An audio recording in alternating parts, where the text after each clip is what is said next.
Hello everyone, आज अपने इस सेशन में ऑप्शन ग्रिड्स के रिलेशंस को समझेंगे। यस, ऑप्शन ग्रिड्स के रिलेशंस को। सर ये क्या आप बता रहे हैं, रिलेशंस एंड ऑल दैट? देखिए, जब कभी भी आप ऑप्शंस में ट्रेडिंग करते हैं तो आप बाइंग करके भी काम करते हैं, सेलिंग करके भी काम करते हैं, मिक्स पोजीशंस भी लेते हैं बाइंग सेलिंग मिलाकर। और आपको पता है कि कुछ ग्रिड्स बायर्स के फेवर में होता है, कुछ सेलर्स के फेवर में होता है, कुछ आपको कंट्रोल करना होगा, कुछ को मैनेज करना होगा, कुछ आपके फेवर में रहेगा तो आप चाहते हैं कि वो मेरे फेवर में रहे। तो कैसे आप जब रियल ट्रेड लेते हैं ना, और जब आप मिक्स पोजीशंस लेते हैं, बाइंग की भी है सेलिंग की भी है, तो कैसे आप ग्रिड्स को समझेंगे एंड कैसे आप उसको मैनेज करेंगे। जब अपने सीखते हैं ना ग्रिड्स, तो डेल्टा को अलग से सीख लेते हैं, उसका बिहेवियर अलग से सीख लेते हैं, वेगा को अलग से, थीटा को अलग से, गामा को अलग से।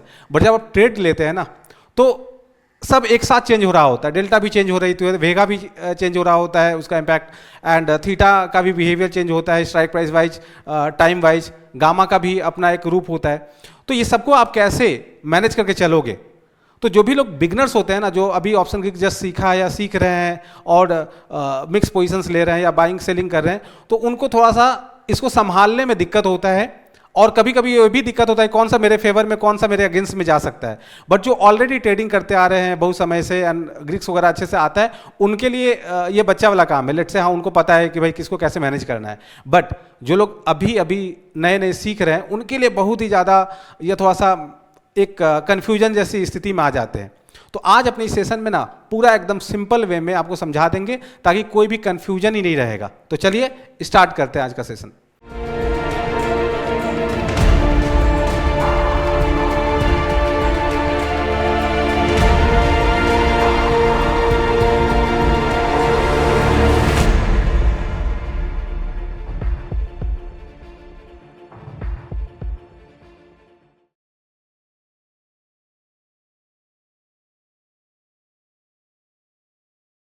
तो जी हाँ, अपने इसका नाम दिए हैं ग्रिड्स फैमिली।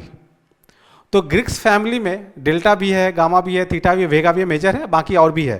तो हम लोग इस चार ग्रिड्स को लेके ही आज समझने वाले हैं एंड अपने देखेंगे कि कैसे इसको एकदम सिंपल वे से ऐसे आपको बता दूं ना कि आपके जहन में वो हमेशा रह जाए।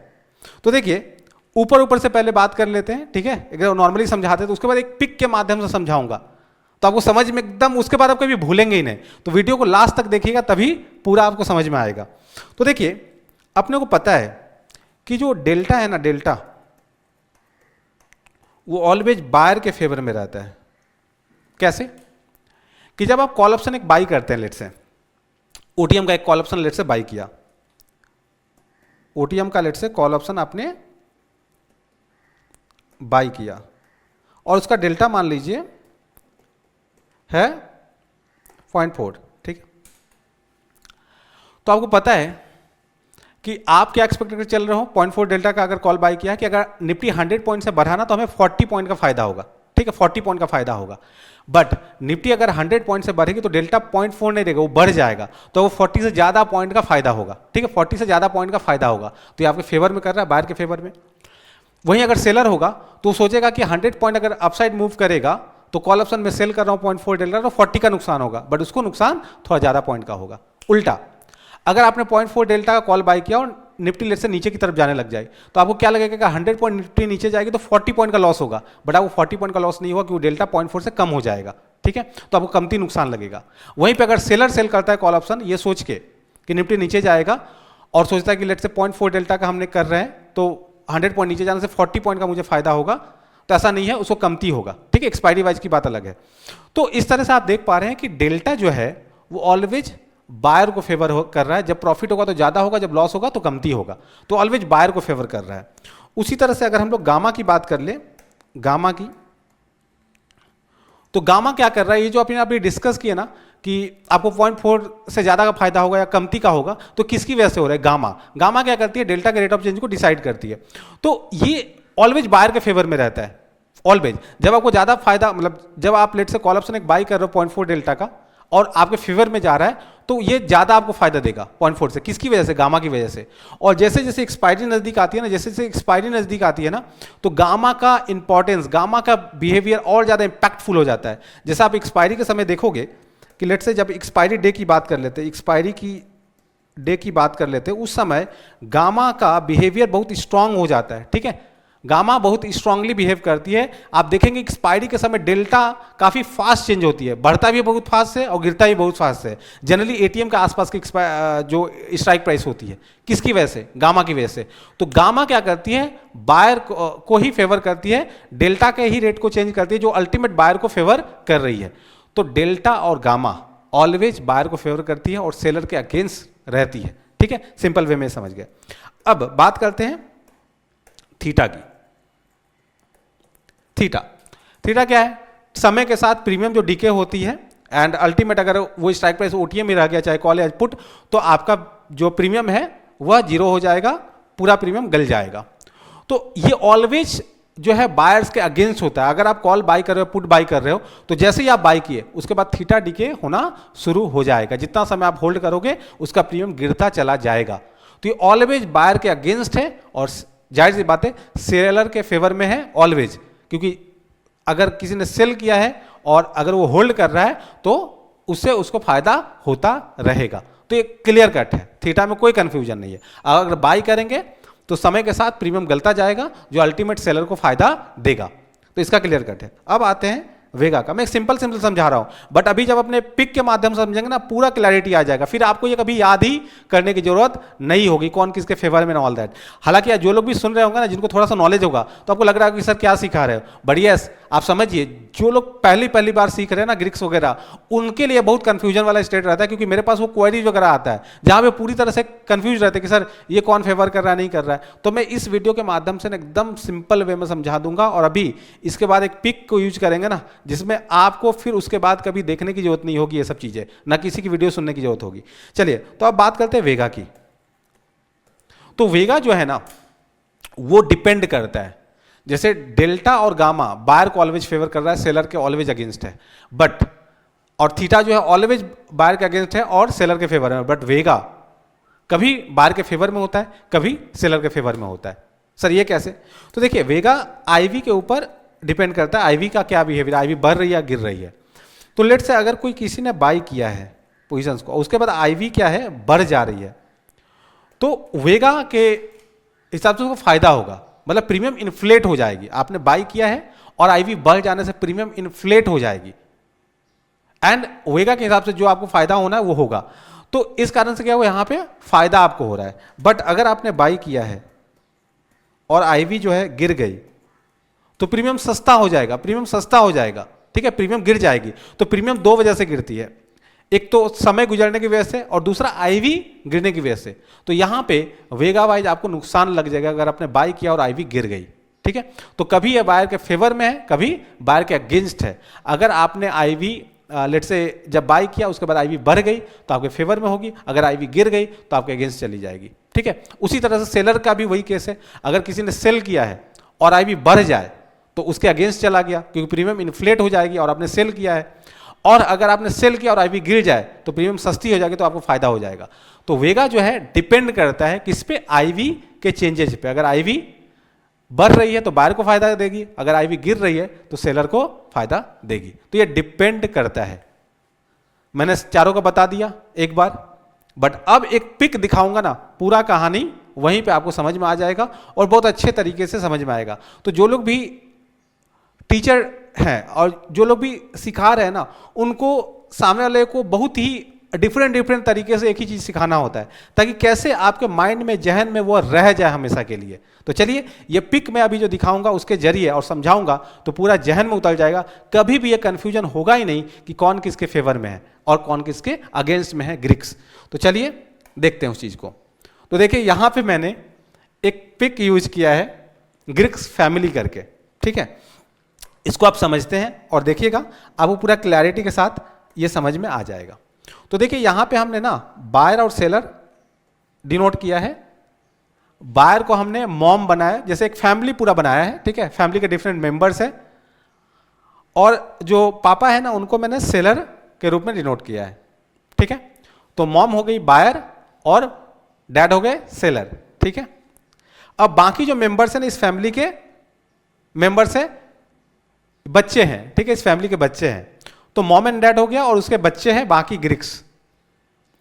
तो समझिएगा सबका बिहेवियर एकदम जैसे फैमिली में होता है ना, उस तरह से ही समझाऊंगा एंड आपको पूरी तरह से समझ में आ जाएगा।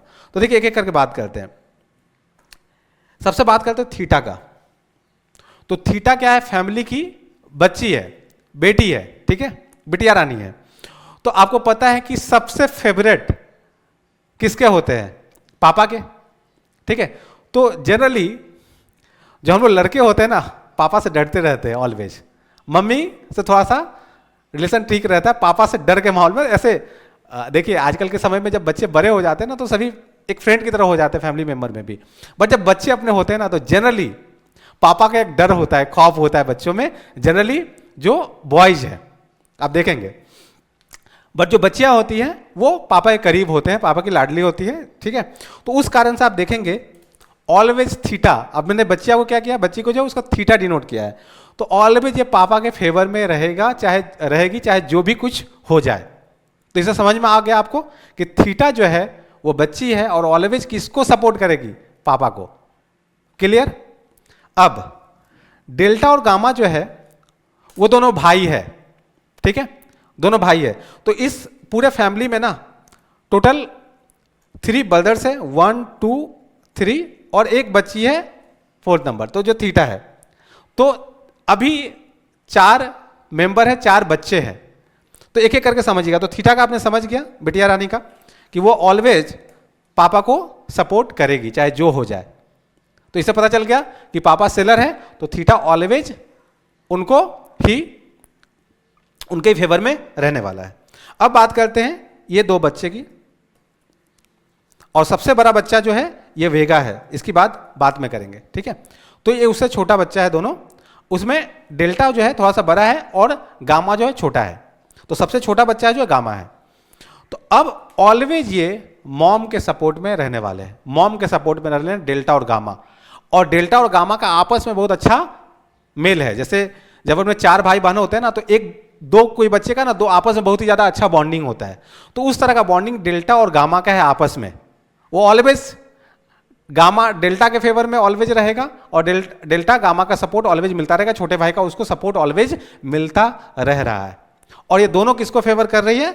मॉम को, ऑलवेज ऑलवेज, ठीक है। तो इससे समझ में आ गया डेल्टा और गामा छोटा भाई है और एक दूसरे को सपोर्ट कर रहा है। और डेल्टा गामा जो है ऑलवेज डेल्टा को सपोर्ट करेगा और ये दोनों मॉम के फेवरेट है, ऑलवेज मॉम के पक्ष में ही रहने वाला है। मॉम कौन है? बायर, ठीक है। यहां तक कोई दिक्कत? समझ में आ गया? Clear cut? तो ये तीनों बच्चे को तो अपना अपना क्लियर हो गया। बिटिया का हो गया पापा के मैं साथ रहूंगी चाहे जो हो जाए, ऑलवेज उनका साथ देना है। और गामा और डेल्टा का हो गया कि ऑलवेज मैं मॉम का साथ देने वाला हूं। अब बात आता है घर के सबसे बड़े लड़के का, ठीक है, वेगा का। और इसकी शादी हो गई है, सबसे बड़े हैं तो शादी इसकी हो गई। किसके साथ? आईवी के साथ, आईवी के साथ। तो आईवी क्या है? उसकी वाइफ है। तो एकदम आप समझ लीजिए फैमिली जिस तरह से होती है एंड ऑल दैट। अब वेगा जो है उसकी शादी हो गई है और उसका दिमाग काम करना बंद कर दिया है। जिनका भी शादी नहीं है उनका माइंड क्लियर है किसका साथ देना है। बट जो वेगा है शादी हो गई है, अब उसका माइंड जो है, दिमाग जो है वो हैक हो चुका है उसकी वाइफ द्वारा जो आईवी है। अब जो वाइफ बोलेगी वही उसका बड़ा लड़का जो है करेगा एंड बीवी का गुलाम हो चुका है। ये वर्ड बहुत खतरनाक है बट मैं इस वर्ड को इसलिए यूज कर रहा हूं ताकि आपके जहन में रह जाए, ठीक है, अदर वे में मत लीजिएगा। तो अब क्या है कि आईवी जो बोलेगी ना वही वेगा करेगा। आईवी बोलेगी पापा का साथ देना है तो पापा का साथ देंगे, अगर आईवी बोलेगी मॉम का साथ देना है तो मॉम का साथ देगी। तो ये अपना प्लस माइनस देखते हुए किसका साथ देना है वह वेगा देगा। किसके कहने पे? अपनी वाइफ आईवी के कहने पे। तो आईवी अगर लेट से बढ़ रहा है, ठीक है, तो किसका फेवर करेगा? बायर का। और आईवी अगर गिर रहा है तो किसका फेवर करेगा? सेलर का, ठीक है। तो डिपेंड करता है कि आईवी क्या चाह रहा है, उसके हिसाब से ही वेगा किसका फेवर करेगा, बायर और सेलर का, वो डिपेंड करेगा। तो मैंने जैसे बताया कि अगर आईवी बढ़ रही होती है तो जो बायर है उसका प्रीमियम इन्फ्लेट होगा तो उसका फेवर हो रहा है, सेलर के अगेंस्ट जा रहा है। और अगर आईवी गिर रही है तो वेगा वाइज किसको नुकसान होगा? बायर को, क्योंकि प्रीमियम कम हो जाएगा, बट सेलर को फायदा हो जाएगा। तो डिपेंड करता है आईवी के बिहेवियर पे कि वेगा बायर का साथ देगा या सेलर का साथ देगा। बाकी ग्रीक्स का अपना सॉर्टेड है कि किसका साथ देना है। सो ये था ग्रीक्स फैमिली, उसके डिफरेंट मेंबर्स। आई नो आप लोग जो लोग भी वीडियो देखेंगे बोलेंगे सर ये आपने ये नया तरीका से ही बताया है, कैसे आप ये दिमाग में लाते हैं। क्या करूं, जब कोई भी चीज को सिंपली सिखाना होता है ना, ताकि आपके जहन में उतर जाए, था कुछ भी नहीं, बट कैसे एक फैमिली मेंबर्स को कनेक्ट करके आईवी, एक बड़ा लड़का वेगा है, वो कैसे आईवी एंड ऑल दैट, वो किसी का पक्ष नहीं ले रहा है, तो ये तो सोचना, ठीक है ना, ये भी एक क्रिएटिविटी है। एंड कैसे अपने समझा सके, आप लोग जरूर बताइए कमेंट करके कि कैसा लगा। आई नो काफ़ी लोगों को बहुत फनी लग रहा होगा कि सर ग्रीक्स को आप इस तरह से भी सिखा सकते हैं, बट क्या करूं, अगर इस तरह से लोगों के जहन में सीख पाते इजली और उसको माइंड में रख पाते लंबे समय के लिए, तो मेरा यह जो मेहनत है या जो क्रिएटिविटी बोल लीजिए यह सार्थक होगा। एंड कमेंट करके जरूर बताइएगा कैसा लगा, ठीक है ना। तो इससे मुझे प्रोत्साहन मिलेगा और सब्सक्राइब करना तो भूलिएगा नहीं। इस तरह का बहुत सारा नॉलेजेबल कंटेंट आने वाले समय में लाएंगे और अलग तरीके से समझाने का मेरा तरीका है, उससे आपको मजा भी आएगा, सीखने को भी मिलेगा। आई नो समटाइम फनी भी लगेगा, बट ठीक है, कुछ चीज़ें अगर फनी तरीके से भी समझाई जाए और समझ में आ जाए तो फिर यह अच्छा है। सीखते रहिए, चैनल के साथ जुड़े रहिए और कमेंट करके जरूर बताइए कि आपको यह कैसा लगा। चलिए मिलते हैं नेक्स्ट वीडियो में।